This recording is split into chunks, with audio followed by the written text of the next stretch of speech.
Welcome to the Explainer. Today, we're going to completely demystify cooperative financial distributions and nail down the fully compliant way to record these transactions.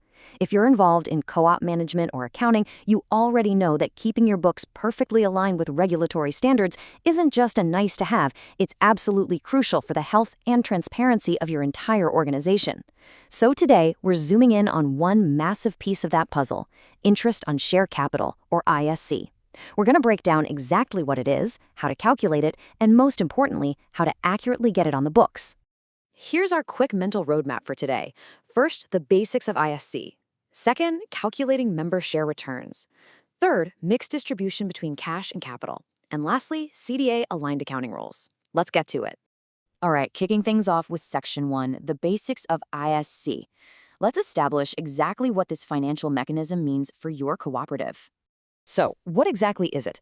Well, the absolutely crucial point here is that ISC is a direct reward for your members' capital investment. It's totally separate from any transactional patronage refunds you might hand out. Think of it like this. When members invest their hard-earned money into the co-op as paid-up share capital, they are taking a real, tangible stake in the organization's future. The ISC is essentially the cooperative's way of saying a massive thank you for that foundational support. But listen, it doesn't just happen automatically. You literally can't distribute it unless you have an actual net surplus, and it absolutely requires the official green light from your General Assembly. Before a single peso moves, you've got to check a specific sequence of boxes. Obviously, you need that net surplus we just mentioned, plus the formal General Assembly approval. And the rate? You can't just pick a number out of thin air. It's strictly capped by the CDA and your own bylaws. But here is the real kicker, the one that causes endless headaches if you get it wrong. ISC is an allocation of surplus. It is absolutely not a business expense. We're going to circle back to why that matters so much for your ledgers in just a bit. Moving right along to Section 2, calculating member share returns. Let's see how this actually looks when we put some real everyday math to it. Let's use a relatable example. Meet our member, Juan. Juan has been a solid contributor, and his total paid-up share capital sits at 50,000 pesos. The General Assembly meets, they see a healthy net surplus, and they approve an ISC rate of 10%. The math here is beautiful and simple.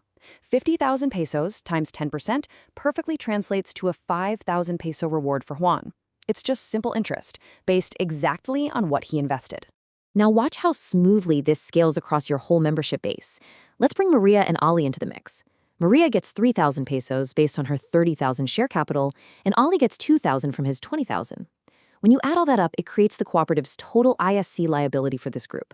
Boom, 10,000 pesos. Your accounting system has got to track this flawlessly on a granular per-member level while simultaneously balancing perfectly with those macro cooperative-wide totals. Okay, Section 3, mixed distribution, cash and capital. Because what happens when the General Assembly decides the payout shouldn't just be a big chunk of street cash? This is a super common and honestly very smart real-world scenario. The General Assembly approves a mixed distribution. They decide to split it. 60% goes out as cash right now, and 40% goes back into the co-op as capitalized shares. It's a fantastic strategy. Your members get immediate liquid value, but you're also aggressively strengthening the cooperative's internal capital base for future growth. Let's apply that 60-40 split back to Juan's 5,000 peso payout to see it in action. Juan pockets 60%.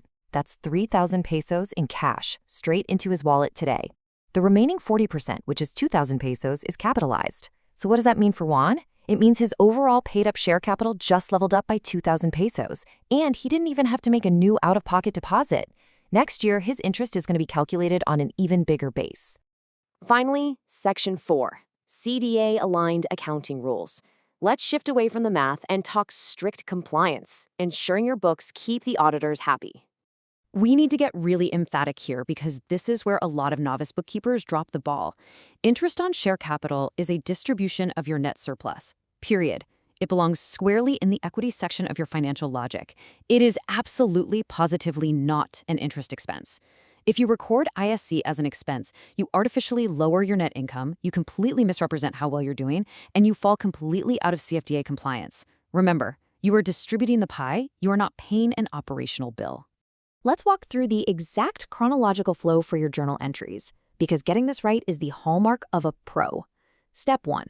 The absolute moment the General Assembly declares the distribution, You recognize the liability. You debit the undivided net surplus, literally reducing the size of your surplus pie, and you credit interest on share capital payable. You haven't paid anyone yet, but you legally owe it. Then, when the payout actually happens, you clear that payable.